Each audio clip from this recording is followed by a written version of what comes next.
코스모스-8 칼 세이건 지음 홍승수 옮김 8. 시간과 공간을 가르는 여행.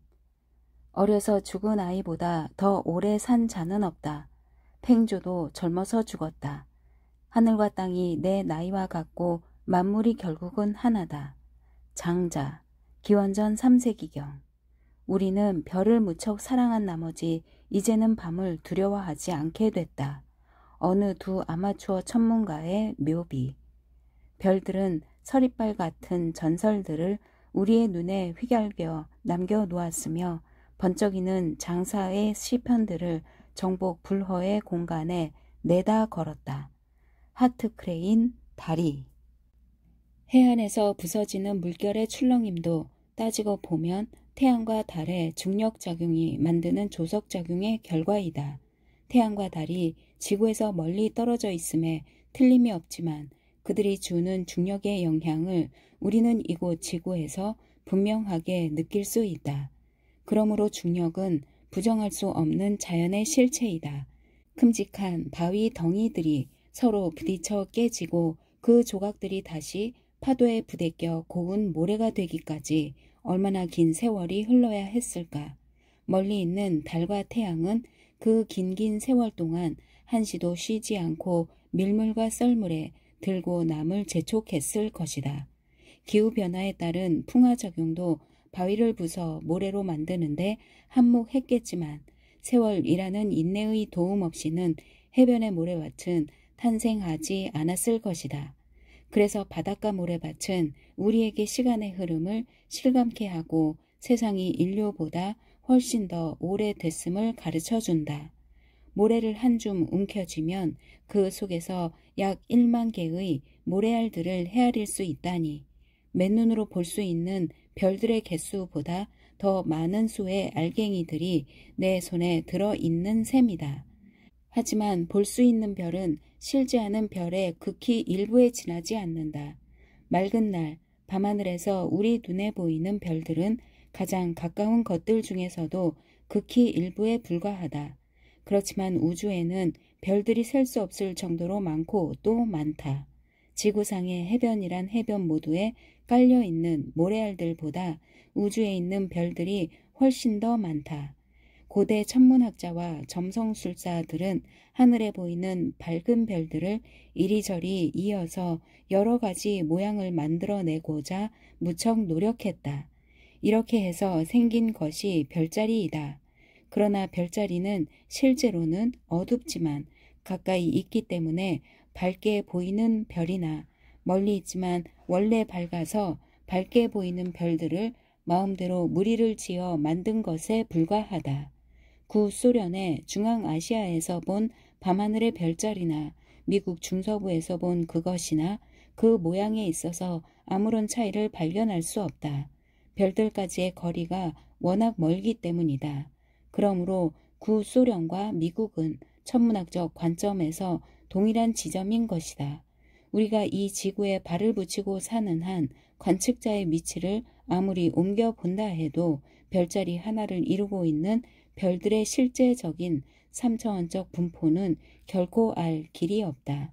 별들 사이의 평균 거리가 3, 4광년이므로 별자리의 모양은 몇 광년은 좋게 움직여야 알아볼 수 있을 정도로 변할 것이다. 1광년이 거의 10조 킬로미터에 이르는 엄청난 거리인데 비하여 지구의 지름은 겨우 1만 3천 킬로미터에 불과하다는 점을 기억해 두기 바란다. 따라서 3, 4광년 정도의 거리를 이동해야만 어떤 별이 그 별자리에서 달아나고 또 어떤 것은 그 별자리로 들어오는 것 같이 보여서 주어진 별자리가 전혀 다른 모습으로 변모할 것이다. 아직까지 우리의 기술로는 이 정도 거리의 성간 여행을 적당한 시간 안에 해낼 수가 없다. 하지만 컴퓨터에서는 가능하다. 근처 별들의 3차원 분포에 관한 정보를 컴퓨터에 입력한 다음 관측자의 위치가 변함에 따라 그 별들이 이루게 되는 별자리의 모양이 어떻게 변하는지 컴퓨터에게 계산해 달라고 하면 된다. 예를 들어 북두칠성 근처를 한 관측자가 지날 때 관측자의 위치에 따라 7개의 별들이 이루는 별자리 모양이 그 관측자에게 어떻게 보일지 계산할 수 있다는 말이다. 관측자의 시선 방향이 바뀜에 따라 별들을 연결한 다각형이 천구에 투영되는 모습도 변하게 마련이다. 그러므로 태양에서 멀리 떨어져 있는 어떤 별 주위를 도는 행성에 사는 사람들이 자기네 밤 하늘에 보이는 밝은 별들을 서로 연결하여 만든 별자리들은 지구인의 별자리와는 아무 관계도 없을 정도로 판이하게 다른 모습을 하고 있을 것이다. 마치 로르샤흐 검사에서 같은 그림을 보고도 사람의 성격에 따라 다른 도형으로 해석하듯이 말이다. 그렇지만 이러한 상황은 아마도 앞으로 수세기 안에 크게 바뀔 것이다. 지구를 출발한 우주선이 매우 빠른 속도로 엄청난 거리를 이동하면서 컴퓨터에서 밖에는 본 적이 없는 전혀 새로운 별자리들을 우주선에서 직접 보게 될 것이기 때문이다. 별자리의 모양은 공간적으로만 변하는 것이 아니라 시간적으로도 바뀐다. 즉, 별자리를 이루는 별들과 관측자의 상대 위치가 바뀌어도 주어진 별자리의 모양이 변하지만 관측자가 한 장소에서 충분히 오랫동안 기다리기만 해도 별자리가 변하는 것을 볼 수 있다. 별들이 무리를 지어 한 덩어리로 함께 움직일 뿐 아니라 때로는 어떤 별 하나가 주위 동료들보다 훨씬 빠르게 달아나기도 하기 때문이다. 그런 별은 본래 있던 별자리를 떠나 결국 다른 별자리로 편입된다. 예를 하나 들어보자. 우주 공간에서는 쌍성계를 이루던 두 별 중 하나가 폭발하여 우주 공간으로 흩어지는 경우가 종종 있다. 이렇게 되면 나머지 동반성은 상대방과 이루던 중력의 속박에서 완전히 벗어나게 되므로 폭발 이전의 궤도 속도로 우주 공간에 내팽개쳐진다. 하늘에도 고무줄 새총이 있는 셈이다. 어디 그것뿐인가? 별도 새로 태어나서 진화하다가 죽어 사라진다. 그러므로 충분히 오랫동안 기다린다면 새로운 별들이 하늘에 나타나고 늙은 별이 시야에서 사라지는 것을 목격하게 될 것이다. 하늘에 그려진 별자리들의 모양은 그래서 아주 천천히 변하다가 결국엔 영영 사라지고 만다. 겨우 몇 백만 년에 불과한 짧은 인류사에서도 별자리의 모양은 계속해서 바뀌어 왔다.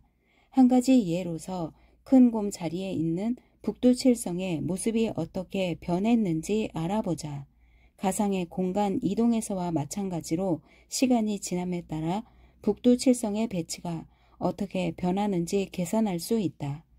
컴퓨터 계산에서는 시간의 흐름을 거꾸로 돌릴 수도 있다.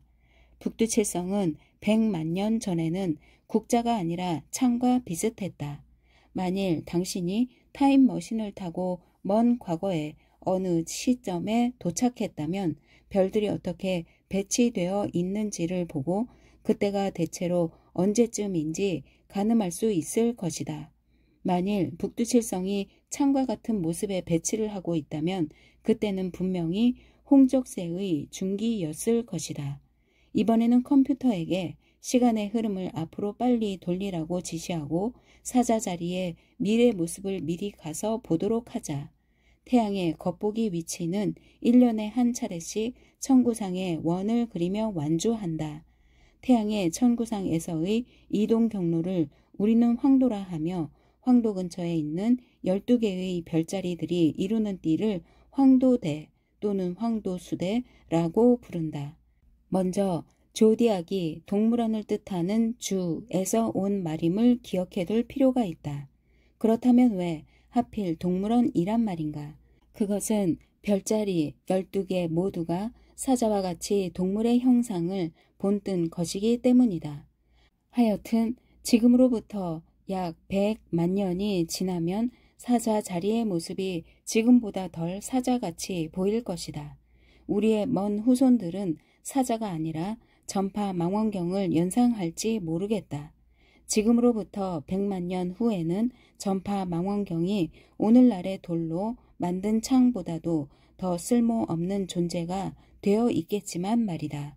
오리온 자리는 황도 12궁에 속하지 않는 별자리이다. 오리온 자리는 사냥꾼의 모습을 이루고 있는 4개의 밝은 별과 별자리 전체를 사선을 그리며 둘로 나누는 사냥꾼의 벨트 같은 3개의 별로 이루어진 별자리이다.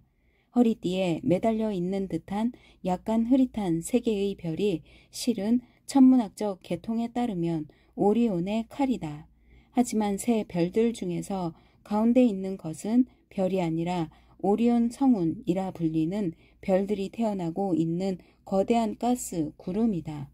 오리온 자리에 있는 많은 별들은 표면 온도가 높고 태어난 지 얼마 되지 않는 매우 젊고 무거운 별이다.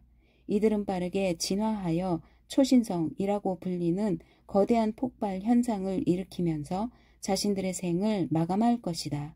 이렇게 무거운 별들이 태어나고 죽기는 몇 천만 년 정도이다.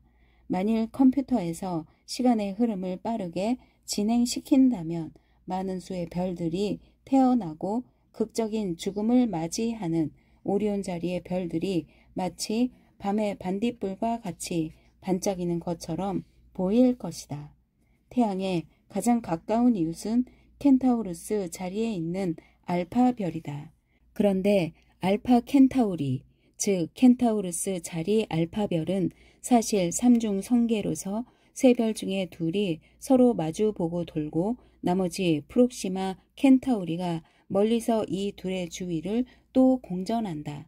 가깝다는 뜻에서 유래된 프록시마라는 이름이 붙은 것은 궤도상에서 이 별이 어떤 특정 위치에 올 때 태양에서 가장 가까운 곳에 있는 특별한 별이 되기 때문이다. 대부분의 별들은 이렇게 쌍성계 또는 다중성계의 구성원으로 존재한다. 홀로 떨어져 있는 태양이 오히려 이상한 별이다. 안드로메다 자리 베타별의 영어 이름인 베타 안드로메데에는 이 별이 안드로메다 자리의 별들 중에서 2번째로 밝은 별이라는 뜻이 담겨 있다. 안드로메다 자리 베타별은 태양에서 75광년 정도 떨어져 있으니 현재 우리 눈에 도착하는 별빛의 광자들은 사실 75년 전에 그 별을 떠난 것들이다. 암흑의 성간 공간을 가로질러 우리에게 도착하기까지 75년이 걸렸다는 이야기이다. 실제로 그런 일이 일어났을 것 같지는 않지만 만일 그 별이 지난 화요일에 폭발했다 해도 우리는 이 별에서 그런 엄청난 사건이 터졌는지 전혀 알지 못한 채 앞으로 75년을 더 지낼 것이다. 비록 빛의 속도가 매우 빠르다고는 하나 빛이 안드로메다 자리 베타별에서 지구까지 오는데 75년의 시간이 필요하기 때문이다. 우리의 생각을 과거로 되돌려 보자.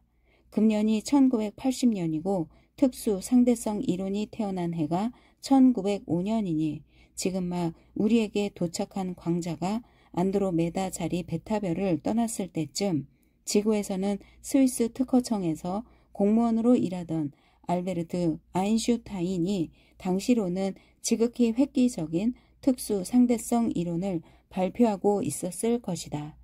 공간과 시간은 서로 얽혀 있다. 시간적으로 과거를 보지 않으면 공간적으로 멀리 볼 수가 없다. 지금 이 순간에 우리가 공간적으로 멀리 떨어져 있는 어떤 천체를 들여다보고 있다면 시간적으로 그 천체의 과거 모습을 보고 있는 것이다. 빛이 빠르게 움직이는 것은 틀림없다. 그러나 별 사이는 텅 비어 있고 서로 아주 멀리 떨어져 있다. 75광년이라는 거리도 천문학적 척도에서 볼 때에는 매우 가까운 이웃까지의 거리에 불과하다. 태양에서 우리 은하의 중심까지가 3만 광년이고 우리 은하에서 가장 가까운 나선 은하인 안드로메다 자리의 M31까지는 200만 광년이나 된다.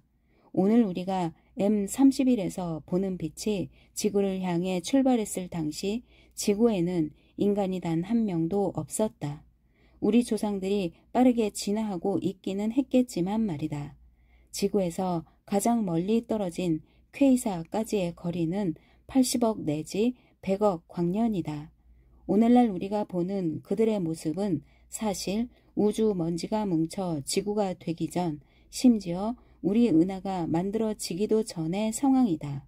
천체들의 경우에만 시간과 공간이 얽혀 있는 것은 아니지만 천체들 사이의 거리를 생각할 때 비로소 우리는 광속의 유한성을 실감하게 된다.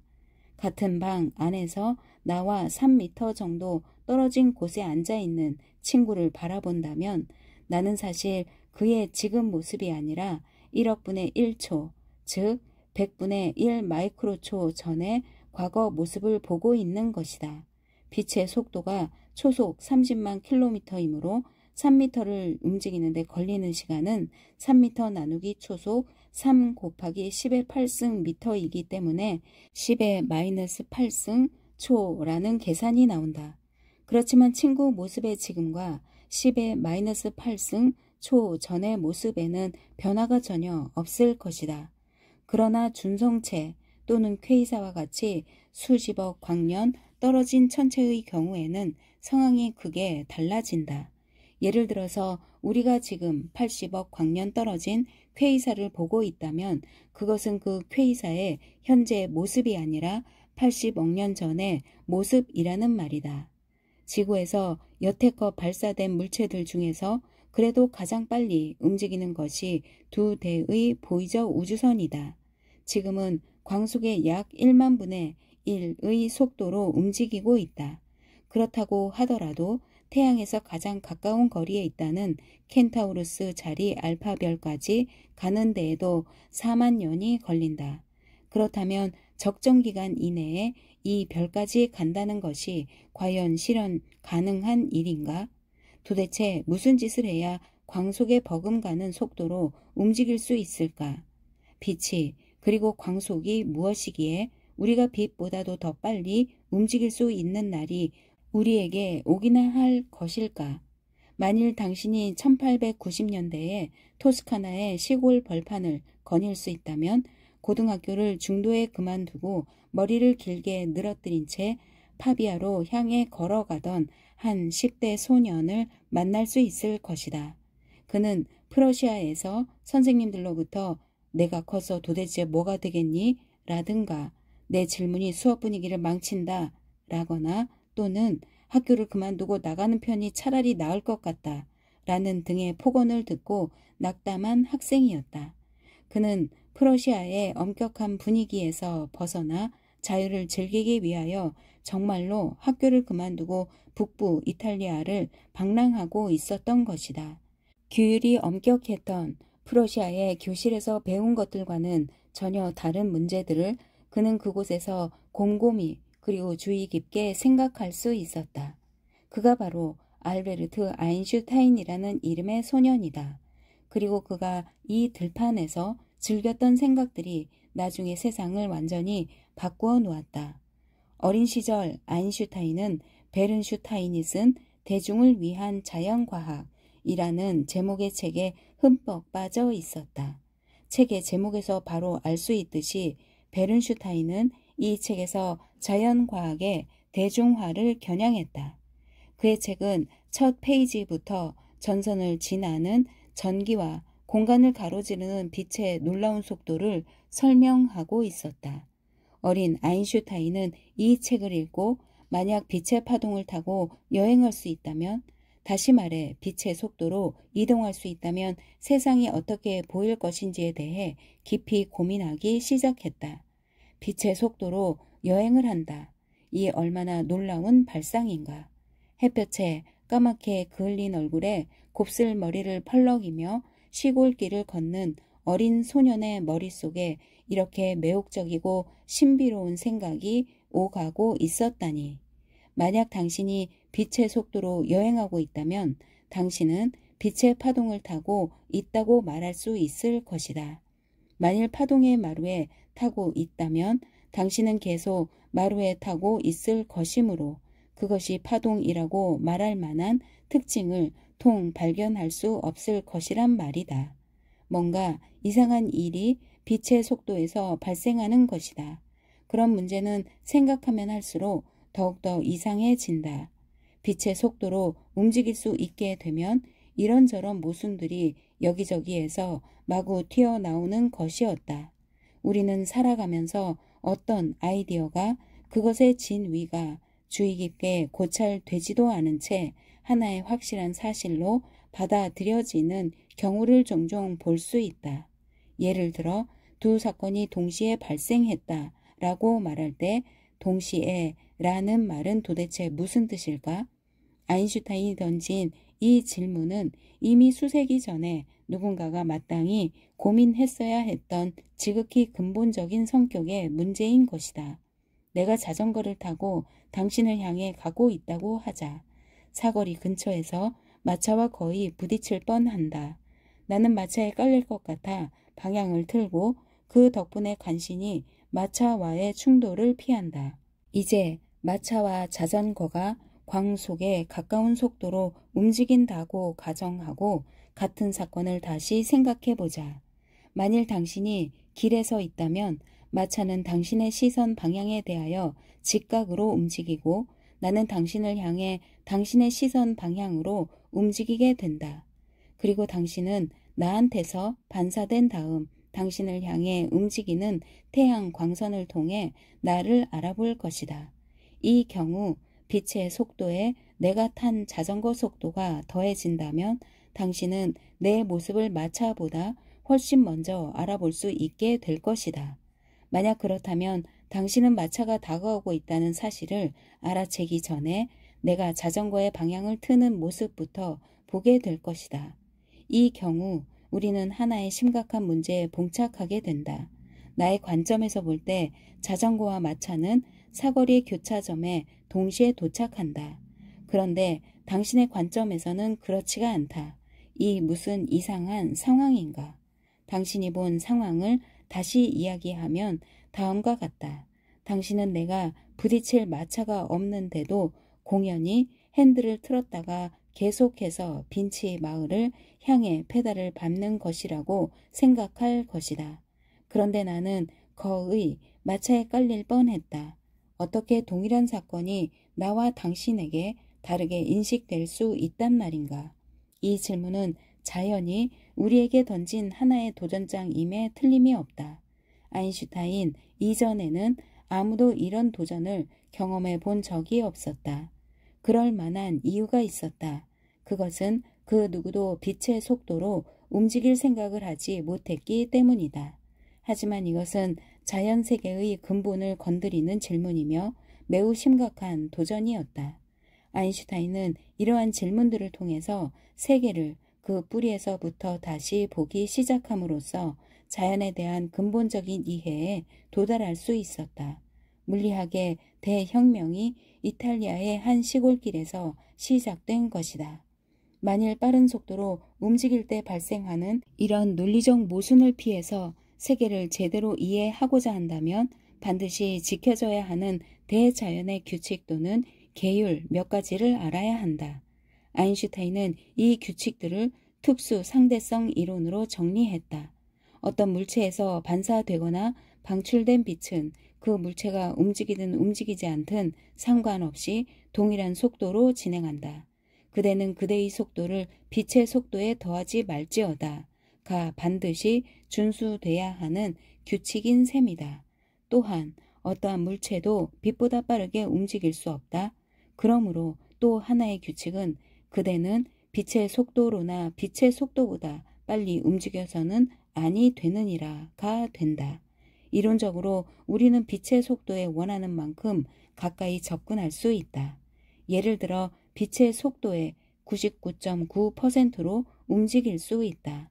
하지만 우리가 아무리 노력하더라도 빛의 속도의 100%로는 절대로 움직일 수가 없다. 이 세계가 논리적 모순 없이 존재하려면 반드시 보편적인 속도에 한계가 있어야 한다는 말이다. 그렇지 않으면 페달을 계속 밟음으로써 어떠한 속도에라도 도달할 수 있어야 할 것이다. 19세기가 20세기로 바뀌는 시기에 대부분의 유럽인들은 세상에는 어떤 특별한 기준 좌표계가 존재한다고 믿고 있었다. 그래서 독일 또는 프랑스 혹은 영국의 문화가 정치 체제가 다른 나라보다 더 낫다거나 유럽인이 식민 지배를 받아 마땅한 다른 인종들보다 우수하다고 믿었다. 사회나 정치에 대한 아리스타르코스나 코페르니쿠스의 생각을 적용하는 일은 거부되거나 무시되었다. 그러나 젊은 아인슈타인은 그가 정치에 대해 그랬던 만큼 물리학에서도 절대적 의미의 기준 좌표계를 거부했다. 이리저리 어지럽게 공간을 배회하는 별들로 가득 찬 우주에서 정지해 있는 장소라든가 우주를 관측하기에 더 좋은 좌표계 같은 특권이나 특전은 있을 수가 없었다. 적어도 그에게는 말이다. 그리고 이것이야말로 상대성 이론이라는 단어가 의미하는 바였다. 상대론적 상황에 접하게 될 때마다 요술덫에 걸리는 듯하지만 아이디어 자체는 매우 간단하다. 즉, 우주를 보는 데에 있어서 모든 장소가 공평하다는 것이다. 대자연의 법칙은 그 누가 설명하든지 간에 동일해야 한다. 이 규칙이 사실이라면 아무도 빛보다 빠르게 여행할 수 없게 된다. 그리고 우리가 살고 있는 이 지구의 위치가 우주에서 어떤 특별한 의미를 갖는 곳이라면 이 또한 이상한 일이 아니고 무엇이겠는가. 채찍을 휘두를 때 생기는 휙 하는 소리는 채찍이 소리의 전파 속도보다 빠르게 움직여 소규모의 충격파를 만들기 때문이다. 천둥 소리도 비슷한 원리에서 발생한다. 한때 사람들은 비행기가 소리보다 더 빠르게 움직일 수 없을 거라고 생각했지만 오늘날 초음속 비행은 아주 일상적인 일이 되어버렸다. 그러나 빛의 경우에는 사정이 다르다. 빛의 속도를 넘을 수 없다는 것은 초음속 비행기를 만드는 것과 같은 공학적 문제가 아니라 중력과 같은 대자연의 근본과 관련된 문제이다.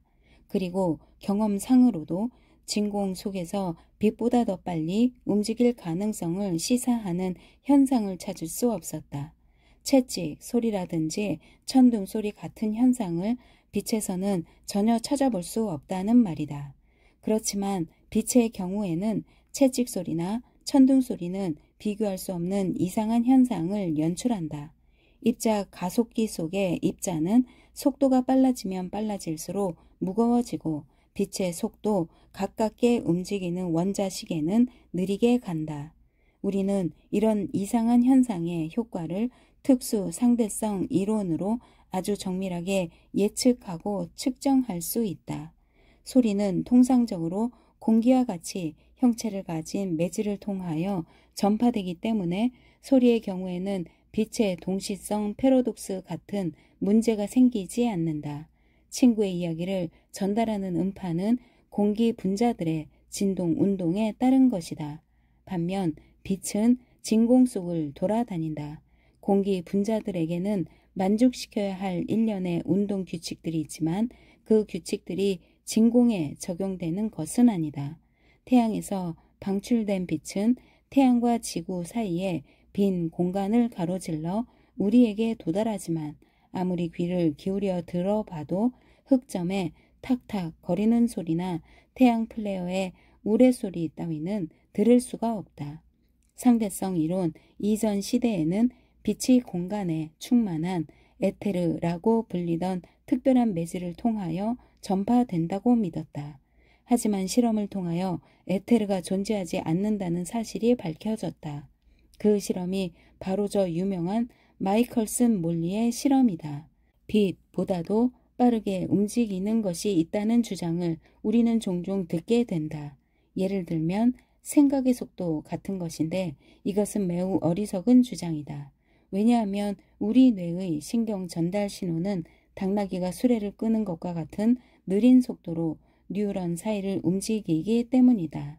인류는 상대성 이론을 궁리해낼 정도로 영리하기는 하지만 그리 빠르게 사고하지는 못한다. 그러나 현대 컴퓨터의 전기 회로 속에서는 전기 신호가 거의 빛의 속도로 움직이고 있다. 특수 상대성 이론은 아인슈타인이 20대 중반에 혼자서 수립한 이론이다. 특수 상대성 이론은 그 후에 그 이론을 검증하기 위해 수행된 각종 실험에서 그 정당성이 입증됐다. 앞으로 누군가가 광속 이상의 속도를 허용하면서 특별한 기준 좌표계라는 개념이나 동시성의 패러독스와 같은 것 없이 그 이외의 다른 모든 물리 법칙들을 만족시키는 새로운 이론을 발명할 수도 있다. 하지만 나는 그런 이론을 의심할 것이다. 빛보다 빨리 움직이는 것에 대한 금지는 분명히 우리의 상식과 상충한다. 하지만 이 문제에 있어서 우리의 상식만을 꼭 믿고 고집해야 할 이유는 어디에도 없다. 왜 시속 10km의 상황에서 얻은 우리의 경험이 시속 30만 km 상황에서의 자연법칙에도 적용된다고 믿어야 하는가? 상대성 이론은 인간이 할 수 있는 것에 궁극적인 제한을 가한다. 하지만 우주가 꼭 인류의 야망과 완전한 조화를 이루어야 할 필요는 없다. 상대성 이론은 광속 이상으로 움직일 수 있는 우주선의 가능성은 배제하지만 그 대신 매우 뜻밖의 또 다른 가능성을 우리에게 제시한다. 조지 가모브의 사고 실험을 우리도 따라 해보자. 빛의 속도가 초속 30만 킬로미터와 같이 우리의 경험 범주를 완전히 벗어나는 값이 아니라 우리에게 매우 익숙한 시속 40km인 가상의 세계를 상상해보자. 이 세계에서는 광속이 시속 40km로 철저하게 지켜진다고 하자. 뭐 이렇게 광속을 바꿨다고 해서 벌금까지 낼 필요는 없다. 자연법칙에 파기가 반드시 범죄의 성립을 의미하지는 않는다. 자연의 금지사항을 어기는 것을 자연 자체가 용납하지 않기 때문에 그런 사건의 발생은 애초부터 불가능하기 때문이다. 당신이 오토바이를 타고 빛의 속도에 점점 가까워지고 있다고 상상해보자. 상대성 이론에 관한 그래서 우리는 뭐뭐라고 상상해보자로 끝나는 문장들을 자주 접하게 된다. 즉 머릿속에서 실험을 해보자는 말이다. 그래서 아인슈타인은 이런 실험에 사고 실험이라는 멋진 이름을 붙였다. 속도가 증가함에 따라 당신이 지나친 물건들의 귀퉁이가 보이기 시작할 것이다. 분명히 앞을 향해 달리고 있지만 당신이 이미 지나간 뒤에 있는 물체들이 당신 앞쪽에 나타난다는 말이다. 오토바이의 속도가 빛의 속도에 가까워지면 모든 것이 당신 앞에 머물러 있는 매우 작은 동그란 창 안에 모여 있는 것처럼 보일 것이다. 빛의 속도로 달리는 사람에게는 세상이 이상하게 보이는 것이다. 한편 멈춰서 있는 관찰자의 입장에서는 만약 당신이 멀어지고 있다면 당신에게 반사되어 오는 빛이 빨갛게 보이고 가까워지면 파랗게 보인다. 당신이 관측자를 향하여 달리고 있다면 당신은 기분 나쁜 색깔의 광채에 둘러싸인 것으로 보일 것이다. 왜냐하면 당신에게서 방출되는 통상적으로는 눈에 보이지 않던 적외선이 짧은 파장 쪽으로 이동해서 눈에 보이는 가시광선이 되기 때문이다. 당신은 움직이는 방향으로 압축되고 질량은 증가하며 광속과 같은 속도로 움직일 때의 가장 짜릿한 결과인 시간지연이라는 이상한 현상을 경험하게 된다. 시간지연은 글자 그대로 시간이 느리게 흐르는 현상을 일컫는다. 그러나 당신의 뒷좌석에 앉아서 당신과 함께 움직이는 관찰자는 이런 현상을 전혀 느끼지 못할 것이다. 이런 이상하고 복잡해 보이는 특수 상대성 이론의 예측들이 모두 사실로 확인됐다. 여기서 사실 확인이란 과학에서 진리라고 인정하는 그런 깊은 수준에서 검증된 사실이라는 뜻이다. 이 현상들은 당신과 관찰자 사이에 상대 운동이 있을 때 보게 되는 것이다. 하지만 이것은 시각적 환상이 아니라 실제 현상이다. 그리고 주로 대학의 첫 해 과정에서 배우게 되는 간단한 대수학적 지식을 이용하여 증명할 수 있고 따라서 교육을 받은 사람이라면 누구든지 이해할 수 있는 현상인 것이다. 또한 이런 현상은 많은 실험 결과들과도 일치한다. 매우 정확한 시계를 비행기에 실어 옮기면 지상에 가만히 있는 시계보다 약간 느리게 간다. 또 입자 가속기는 입자의 속도가 증가함에 따라 입자의 질량이 무거워지는 현상을 고려하여 설계되어 있다. 만일 그렇게 설계하지 않으면 가속된 입자들이 실험기구의 벽에 충돌하게 되므로 실험 핵 물리학에서 할 수 있는 일이 거의 없을 것이다. 속도는 거리를 시간으로 나눈 값이다. 빛의 속도에 가까워지면 일상생활에서와 같은 방법으로 속도를 더할 수 없기 때문에 우리에게 익숙한 절대 공간과 절대 시간의 개념을 버려야만 한다. 절대 공간과 절대 시간은 상대 운동과는 무관한 개념이었다. 상대 운동의 영향 때문에 길이의 단축과 시간의 지연 같은 일이 벌어지는 것이다. 광속에 가까운 속력으로 여행을 하면 당신은 나이를 거의 먹지 않지만 당신의 친구나 친척들은 여전히 늙어간다. 당신이 상대론적인 여행에서 돌아왔을 때 친구들은 몇십 년씩 늙어 있겠지만 당신은 전혀 늙지 않았을 것이다. 그러므로 빛의 속도로 여행한다는 것은 일종의 불로장수의 영약을 먹는 것과 마찬가지라고 할 수 있다. 앞에서 이야기했듯이 특수 상대성 이론에 따르면 빛의 속도에 가깝게 움직일 때 시간의 흐름이 지연된다. 그 까닭에 우주 여행을 하는 사람은 늙지 않으면서 다른 별로 갈 수 있게 될 것이다.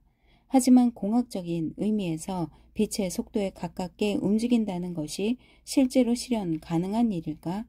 우주선을 타고 태양계가 아닌 항성계로의 이주가 과연 가능할까? 젊은 알베르트 아인슈타인이 위대한 아이디어를 고안해낸 곳이 토스카나였다고 앞에서 이야기했다.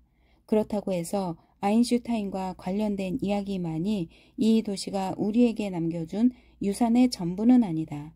400년 전에 또 다른 위대한 천재 레오나르도 다빈치가 바로 그곳에서 살았다. 토스카나는 레오나르도의 고향이기도 하다. 그는 하늘로 날아오르는 새처럼 토스카나의 언덕을 뛰어오르거나 또는 언덕 높은 곳에서 아래에 있는 마을을 내려다보기를 즐겼다. 레오나르도는 토스카나의 자연경관, 마을의 모습, 그리고 성체의 위용 등을 조감도에 담은 최초의 인물이었다. 그는 언덕에 올라가서 마을을 내려다보며 마을의 모습을 그림에 옮겨 담았던 것이다. 그는 회화, 조각, 해부학, 지질학, 자연사, 군사학 및 토목공학, 기술 등 다양한 분야에 특별한 관심을 보였으며 이 모든 분야에서 대단한 업적들을 남겼다. 그 밖에도 그는 하늘을 날 수 있는 기계를 고안하고 제작하는 데에도 대단한 열정을 쏟았다. 그는 여러 종류의 비행체를 설계했고 모형을 만들고 실제 크기의 견본을 제작했지만 그 어느 것 하나 제대로 하늘을 날지는 못했다. 당시에는 충분히 강력하고 동시에 충분히 가벼운 엔진이 존재하지 않았기 때문이다.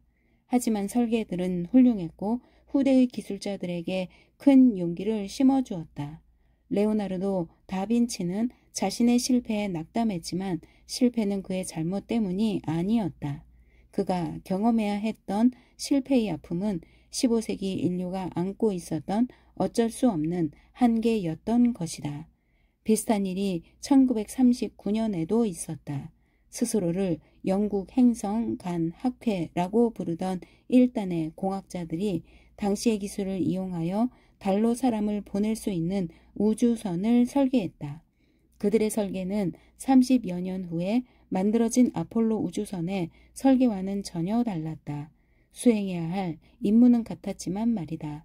공학기술의 관점에서 볼 때 영국 행성간 학회는 달 여행이 실현될 날이 올 것임을 이미 이 시기에 분명하게 제시했던 셈이다. 오늘날 우리는 사람을 다른 별로 데려갈 우주선의 기초적인 설계도를 가지고 있다. 이 우주선들은 지구에서 바로 쏘아 올려지는 것이 아니라 지구 궤도에서 일단 만들어진 다음 거기에서 기나긴 항성 간 항해를 시작하게 된다. 이러한 계획 중의 하나로 오리온 계획이라는 것이 있다. 오리온 계획의 이름은 별자리에서 따온 것이므로 궁극적인 목표가 별이라는 점을 우리에게 상기시킨다. 오리온은 핵무기인 수소 폭탄을 폭발시켜서 그 반작용으로 우주선이 전진하게끔 설계돼 있다. 그러므로 오리온은 우주라는 대양을 항해하는 핵추진 모터보트인 셈이다. 이 계획은 공학적 관점에서 실현 가능한 계획이라고 판단된다. 만약 이 프로젝트가 성사된다면 추진력을 핵폭발에서 얻는 오리온 계획의 우주선은 많은 양의 방사능 물질을 발생시킬 것이다.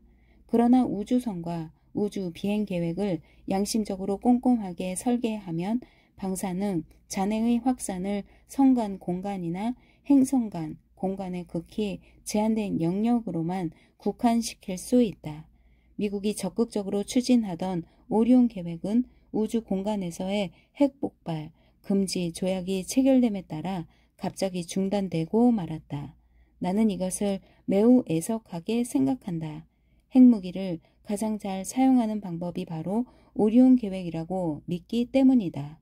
다이달로스 계획은 영국 행성간 학회가 최근에 내놓은 계획이다.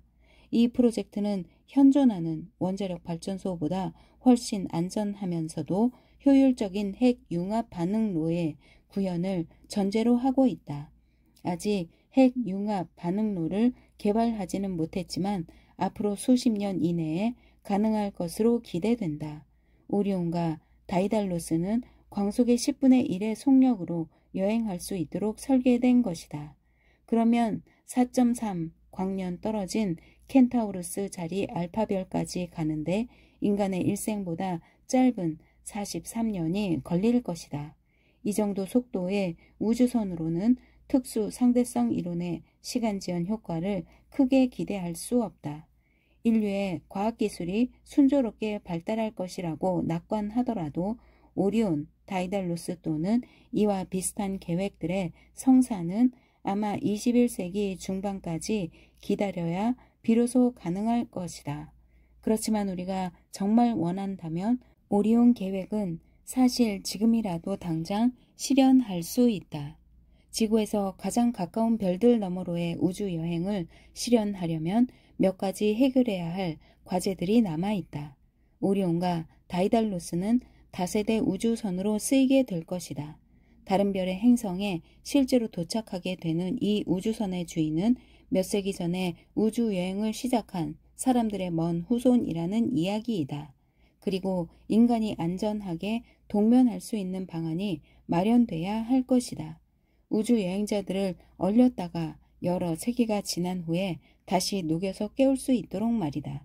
이런 비상대론적 우주선은 엄청나게 많은 비용이 들 것 같으나 광속에 버금가는 속도의 상대론적 우주선보다는 설계, 제작, 활용의 측면에서 볼 때 비교적 쉬워 보인다. 인류가 태양계 이외의 항성계에 접근할 가능성은 분명히 0은 아니지만 그 가능성을 하나의 현실로 옮기기까지는 엄청난 노력이 필요할 것이다. 빛의 속도로 우주 공간을 여행하는 것이 수천 년 동안 꿈꿔왔던 인류의 수건 사업임에 틀림이 없다. 로버트 버사드가 제시한 성간 램제트 엔진이 이 엔진은 우주 공간에 있는 수소 원자를 포함한 성간 물질들을 핵융합 엔진으로 흡입한 다음 이것을 뒤쪽으로 분사하여 추진력을 얻는다. 이 경우 수소는 연료와 반응 물질의 역할을 동시에 하게 된다. 이것을 사용한 광속 비행은 이론상으로는 가능하다. 그런데 우주 공간에 널린 게 수소라고는 하지만 밀도가 낮아지기 때문에 버사드의 램제트 엔진이 작동하려면 엔진 앞쪽에 설치할 흡입 장치의 크기가 거의 수백 킬로미터는 돼야 할 것이다. 또한 우주선이 거의 빛의 속도에 가까워지면 우주선을 향해 접근하는 수소 원자들의 속도 또한 상대적으로 빛의 속도에 가깝게 될 것이고 따라서 잘못하면 고속으로 가속되어 날아 들어오는 우주선 입자 때문에 우주선과 그 안에 타고 있는 승객이 모두 녹아버릴 위험성도 있다. 물론 이런 위험을 극복하기 위한 방법, 레이저를 이용하여 유입되는 원자들을 전리시켜 하전 입자로 변화시킨 후 강한 자기장을 사용해서 입자들을 모두 흡입장치로 빨아들이자는 아이디어가 제시되기는 했지만 이 역시 앞서와 마찬가지로 상당한 크기의 흡입구를 요구한다는 점에서 현실적이지 못하다. 우리의 목표는 실용적인 크기, 즉 어느 정도 작은 엔진을 사용하여 광속에 접근하는 것이다. 이런 기술적인 문제는 잠시 접어두고 빛의 속도로 여행하는 것 자체에 대해서 생각해 보자. 지구는 우리를 지구 중심으로 잡아당기고 있다. 그래서 자유낙하하는 물체는 1초의 초속 9.8m씩 가속되면서 떨어진다. 우리를 지구 표면에 묶어두는 또는 중심으로 끌어당기는 이 힘을 우리는 중력이라고 부르고 그 크기를 1g으로 표시한다. 즉 사람은 지상에서 1g에 해당하는 힘을 받으면서 살고 있다. 따라서 우주 여행 중에서도 1g의 가속을 받는다면 우리는 우주선에서 아주 편안한 여행을 즐길 수 있을 것이다. 사실 지구에서의 중력과 가속 중인 우주선 안에서 느끼는 관성력이 같은 성격의 힘이라는 것은 아인슈타인이 제안한 일반 상대성 이론의 주요 개념이기도 하다. 우주 공간에서 1년 정도 1g의 가속을 계속해서 받으면 광속에 가까운 속도에 도달한다. 구체적으로 계산을 해 보이면 0.01km 제곱세크 곱하기 3 곱하기 10의 7승 세크는 3 곱하기 10의 5승 킬로미터 퍼 세크와 같다. 여기서 1년이 3천만 초 1g의 크기가 9.8m 퍼 제곱세크, 즉 0.01km 퍼 제곱세크와 비슷하며 광속이 초속 30만 킬로미터임을 기억하기 바란다.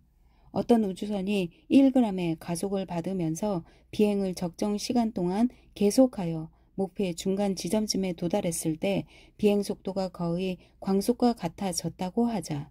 거기서부터는 가속의 방향을 반대로 돌려야 할 것이다.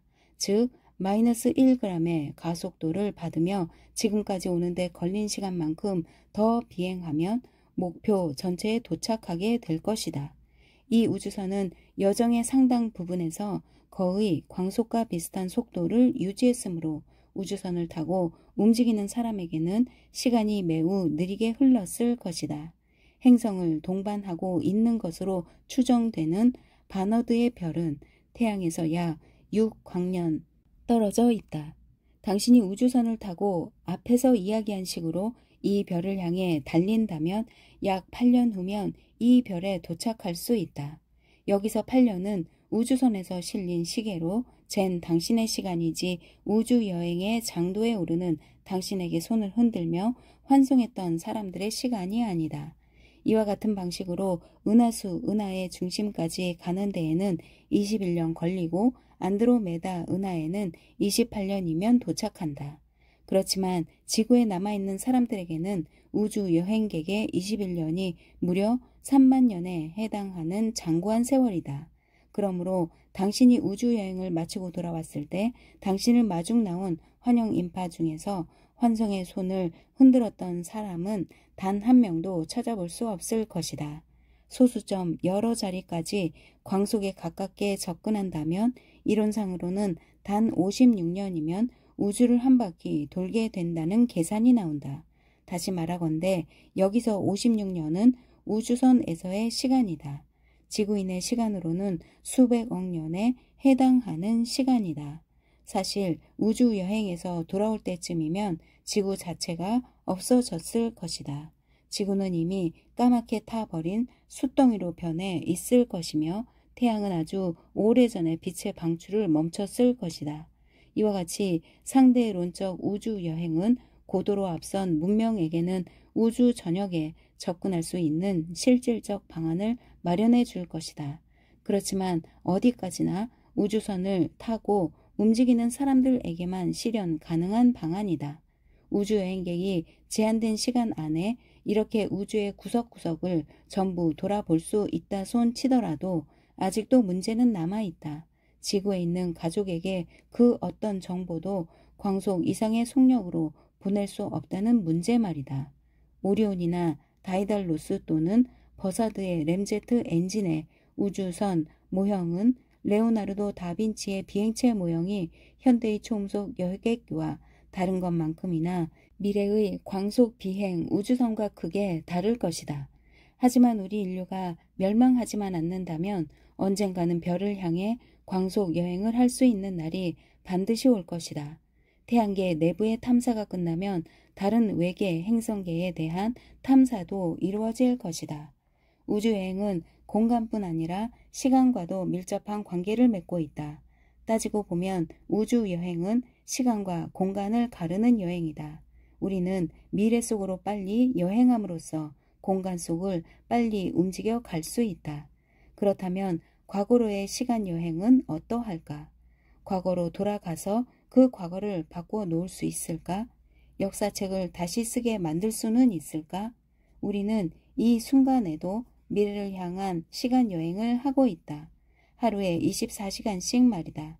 상대론적 우주선을 이용하면 미래 속으로 빨리 여행할 수 있다. 하지만 과거로의 시간 여행은 불가능하다고 믿는 물리학자들이 많다. 설사 과거로의 여행을 가능케 하는 어떤 장치를 마련한다 손 치더라도 이들의 주장에 따를 것 같으면 과거의 그 무엇도 바꾸어 놓을 수 없다고 한다. 예를 들어 당신이 과거로 돌아가서 당신을 낳아준 부모의 결혼을 못하게 막았다면 당신의 출생 자체가 부정되고 만다. 하지만 그 상황에서도 그 상황을 초래한 당신은 존재한다. 이것이야말로 모순이 아니고 무엇이겠는가. 루트 2가 무리수라는 것을 증명할 때처럼 또는 특수 상대성 이론의 동시성 패러독스처럼 결론이 모순에 빠지게 된다면 그 전제는 버려야 마땅하다. 하지만 어떤 물리학자들은 역사를 달리하는 두 갈래의 우주들이 서로 나란히 실제할 수 있다고 주장한다. 그 두 우주는 양쪽 모두 독립적으로 실제할 수 있는 우주이다. 하나는 당신이 아는 우주이고 다른 하나는 당신이 태어나지 않은 우주이다. 어쩌면 시간은 그 자체로서 수많은 잠재적 차원을 갖지만 우리는 그 중에서 단 하나의 차원과 연관된 세상에서만 살아갈 운명인지 모른다. 그러나 당신이 살고 있는 시간 차원의 흐름에서 과거로 돌아가 역사의 흐름을 바꿀 수 있다고 상상해보자.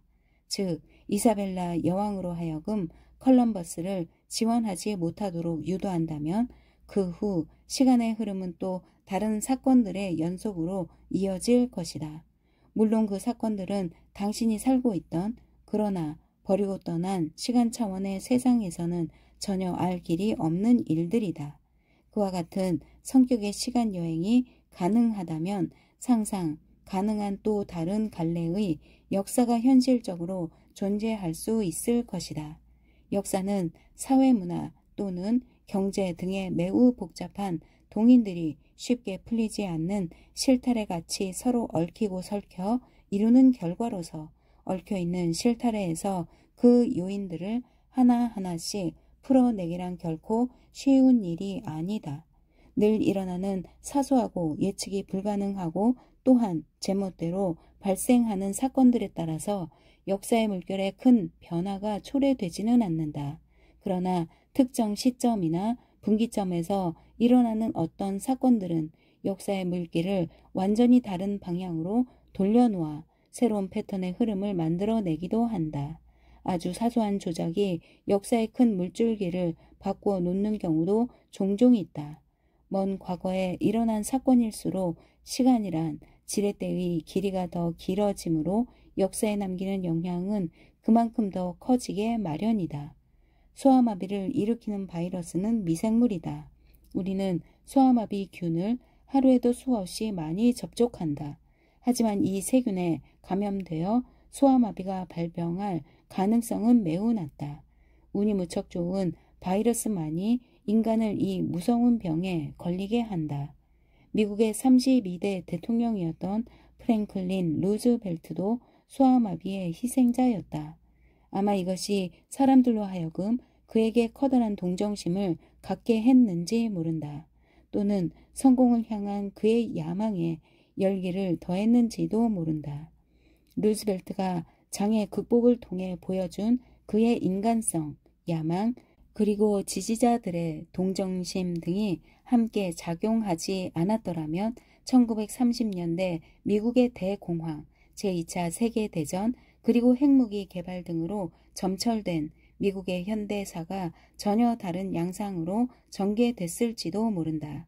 이렇게 100만 분의 1 센티미터도 되지 않고 어떻게 보면 아무것도 아닌 미물로 인해서도 인류사의 미래는 크게 바뀔 수 있는 것이다. 한편 우리가 과거로 되돌아가서 이사벨라 여왕에게 컬럼버스의 지리 정보는 잘못된 것이고 에라토스테네스가 측량한 지구의 둘레를 근거로 판단한다면 컬럼버스는 절대로 아시아를 발견할 수 없을 거라고 설득했다고 생각해보자. 하지만 이 경우 비록 컬럼버스의 항해는 이루어지지 않았더라도 유럽의 다른 탐험가들이 신대륙을 발견하는 데 성공했을 것이다. 컬럼버스의 용기가 아니었더라도 항해술의 발달과 향료 무역에 대한 점증하던 욕구, 그리고 유럽 열강들 사이에서 벌어진 해양 재패의 경쟁 등으로 말미암아 아마도 1500년경에는 아메리카가 필연적으로 발견되고야 말았을 것이다. 만약 그렇게 됐다면 컬럼버스의 이름을 딴 컬럼비아 특별구역, 오하이오주의 주도인 컬럼버스시 같은 미국 지명과 컬럼비아 대학교 같은 이름은 지금 존재하지 않을 것이다. 그렇지만 세계 역사의 큰 흐름에는 아무런 변화가 없었을 것이다. 시간 여행자가 역사의 흐름을 바꾸기 위해서는 시간, 장소, 그리고 상황을 매우 신중하게 선택하고 역사에 개입해야 하는 것이다. 이제껏 존재하지 않았던 세계를 탐험하는 것은 생각만으로도 가슴 설레는 일이다. 그러한 곳을 찾아가 보아야만 역사가 어떻게 만들어지는지를 진정으로 이해하게 될 것이다. 즉, 이제 역사도 경험과학의 영역이 되는 것이다. 플라톤, 사도 바울, 표트르 대제와 같은 세계사의 주요 인물들이 없었다면 이 세계는 과연 어떻게 달라졌을까? 고대 이오니아 그리스인들의 과학 전통이 살아남아 발전했더라면 또 어떻게 됐을까? 역사를 바꾸는 데에는 예를 들어 노예 제도를 자연스럽고 정당하게 받아들이는 여론을 압도할 만한 어떤 강력한 시대적 요구와 같은 것들이 필요하다. 그런데 2500년 전 동지중해를 밝힌 등불이 꺼지지 않았더라면 어떻게 되었을까? 또 산업혁명이 있기 2000년 전에 이미 과학적 방법론 및 기술과 공학에 대한 선구적인 개념이 있었다면 어떤 변화가 있었을까? 더 나아가 이렇게 진보된 생각들을 그 시대가 아주 자연스럽게 받아들였다면 또 어땠을까? 그런 경우라면 아마 인류 역사는 1000년 내지 2000년은 앞당겨져 진보했을 것이다. 레오나르도 다빈치의 발명과 알베르트 아인슈타인의 과학적 업적 또한 1000년 내지 500년 가까이 앞당겨졌을지도 모른다. 그렇게 형성된 또 하나의 지구에서는 레오나르도나 아인슈타인과 같은 인물이 태어나지 않았을 것이다. 그 외에도 너무나 많은 것들이 달려져 있을 것이다. 남성이 한번 사정할 때 수억 개의 정자가 나오는데 이 중에서 오직 하나의 정자만이 다음 세대의 생식을 위해 선택된다.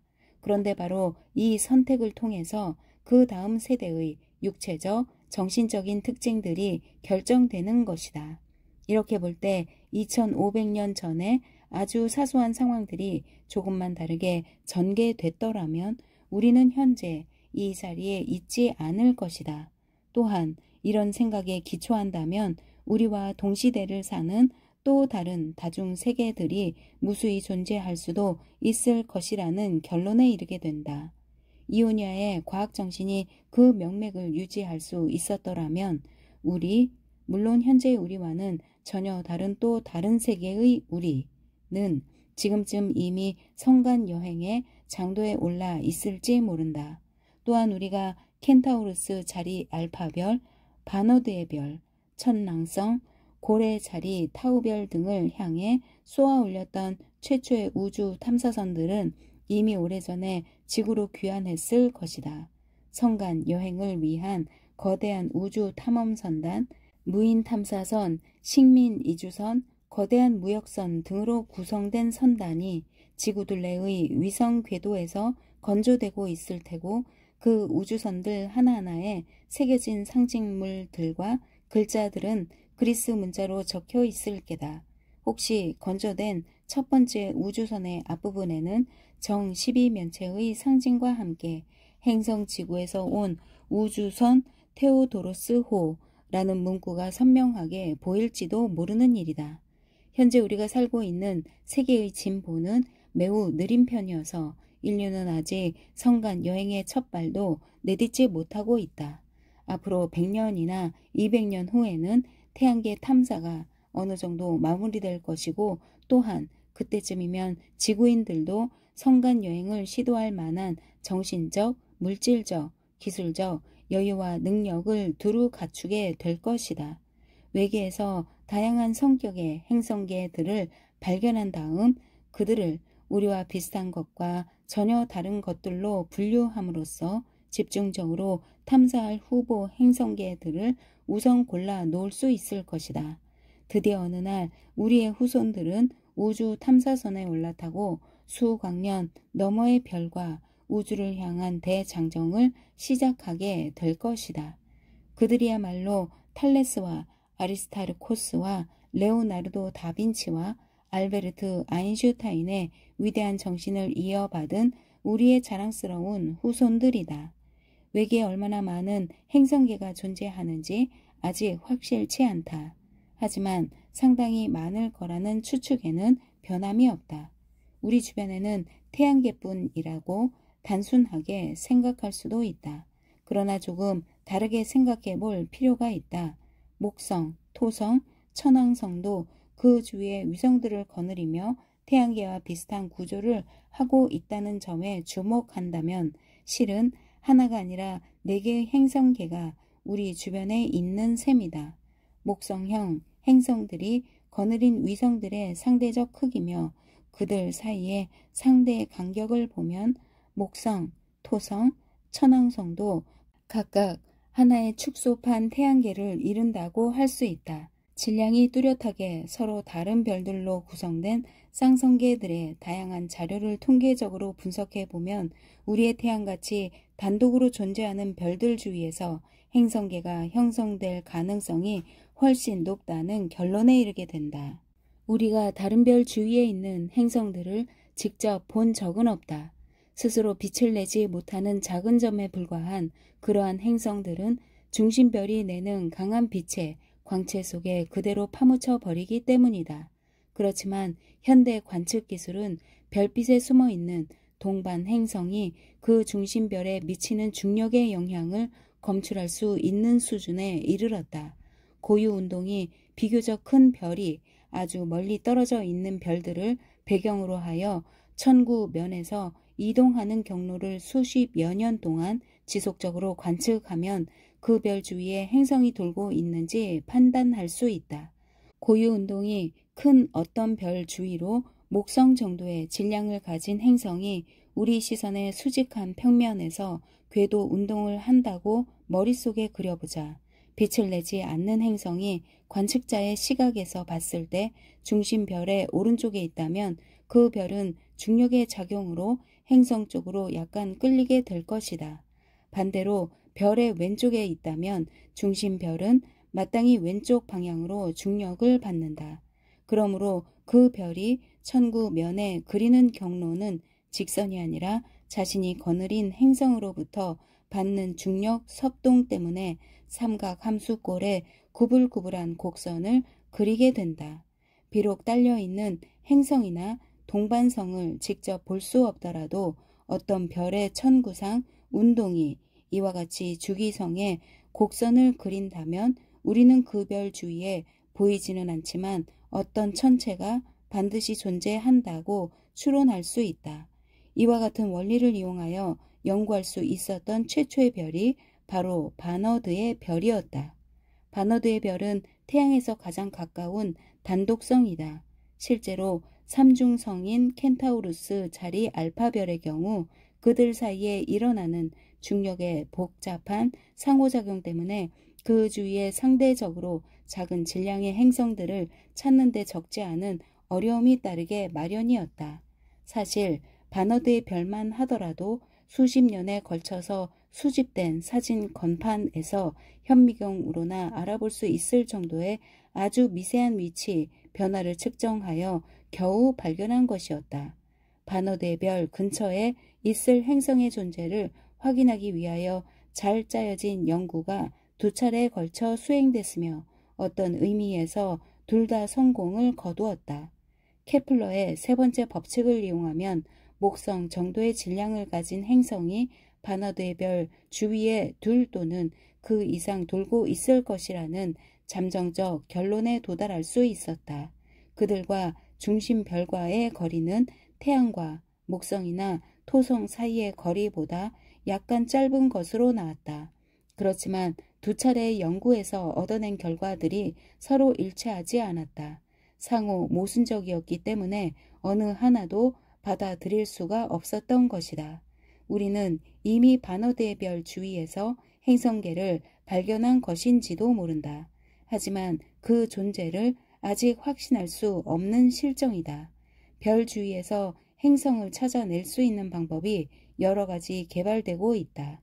그 중에 하나가 인위적으로 식을 일으키는 것이다.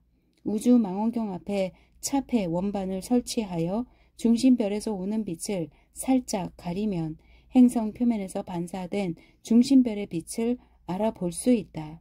차폐 원반으로 중심별을 가리기 전에도 반사된 빛이 우리에게 도달했음에는 틀림이 없으나 중심별의 광채가 워낙 휘황하기 때문에 그 속에 완전히 파묻혀 따로 식별할 수가 없었던 것이다.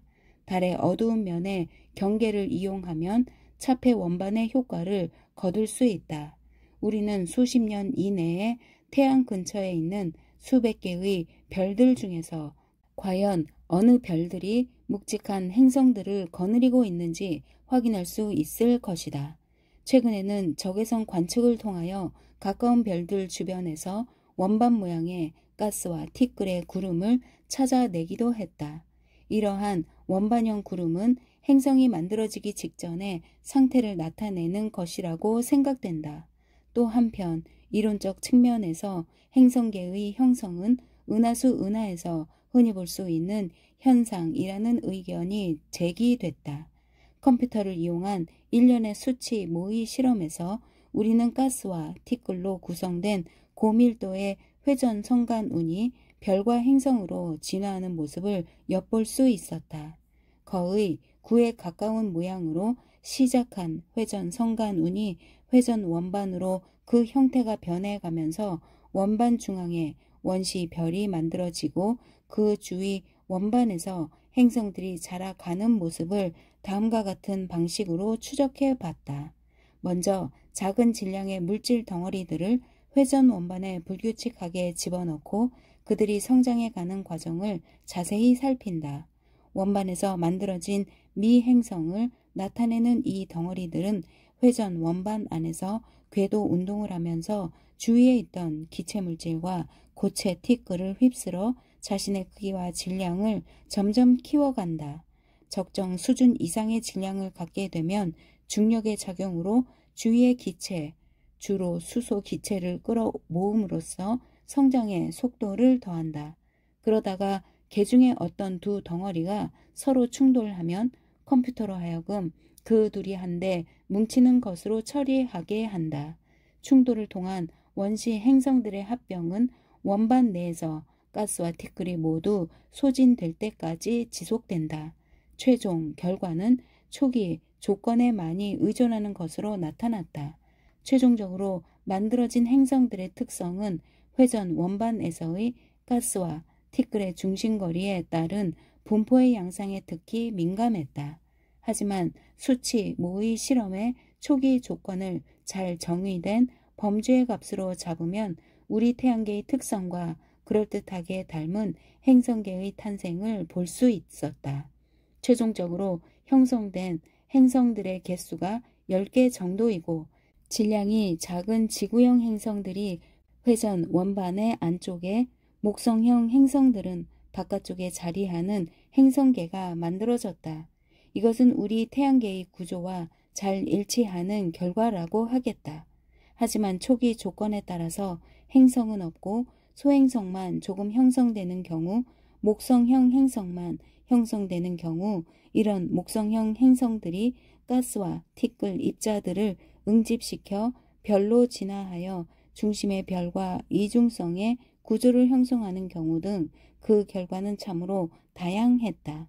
따라서 아직 행성계의 형성 과정을 확신하기에는 너무 이른 단계이지만 이 연구 결과로 미루어 보건대 우리 은하에 상당히 다양한 종류의 행성계들이 존재할 것으로 판단된다.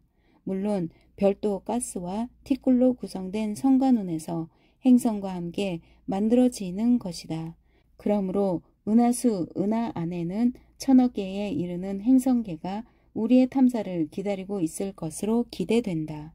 이들 중에 지구와 완전히 같은 세상에 행성은 없을 것이다. 그 중에 일부는 생명이 서식하기에 분명히 쾌적한 환경이겠지만 대부분은 생명 서식의 우호적인 조건은 아닐 듯 싶다. 그 중에는 정말로 아름다운 행성도 있겠지만 어떤 행성계에는 태양이 여러 개 있을 수도 있다. 또 어떤 행성 주위에는 달이 여러 개 있거나 한쪽 지평선에서 반대쪽 지평선 사이로 고리가 멋지게 척 걸려 있을지도 모른다. 어떤 달은 행성 아주 가까이에 있어서 그 행성 하늘의 거의 절반 이상을 뒤덮을 수도 있을 것이다. 그리고 또 어떤 행성에서는 저 멀리에 가스 성운이 아주 넓게 펼쳐 있는 장관을 즐길 수도 있을 것이다. 이 가스 성운의 물질은 한때 어느 평범한 별의 외곽층을 이루던 기체였으나 이제는 그 별의 존재를 알리는 잔해로 남아 있을 뿐이다. 이러한 세상의 하늘에도 수많은 별자리들이 자신들의 이야기를 그곳 사람들에게 들려줄 것이다. 그 별자리들 중에는 한 구석에 맨눈에 보일 듯 말 듯 하거나 어쩌면 망원경을 통해서만 겨우 알아볼 수 있는 아주 흐릿한 노란색 별을 가지고 있는 것도 있을 터이다. 그 별이 다름 아닌 우리의 태양이다. 지극히 제한된 지역이겠지만 그래도 은하수 은하의 한 구석을 탐사하겠다고 용감하게 떠난 성간탐험 선단의 고향이 바로 그 노란색의 별에 숨어 있을 것이다. 지금까지 보아왔듯이 시간과 공간은 서로 밀접하게 얽혀 있다. 별, 행성과 같은 세계 또한 우리 인간들처럼 태어나서 성장하고 결국 죽어서 사라진다. 인간 수명이 수십 년 정도인데 비하여 태양의 수명은 인간의 수억 배나 된다. 별들의 일생에 비한다면 사람의 일생은 하루살이에 불과하다.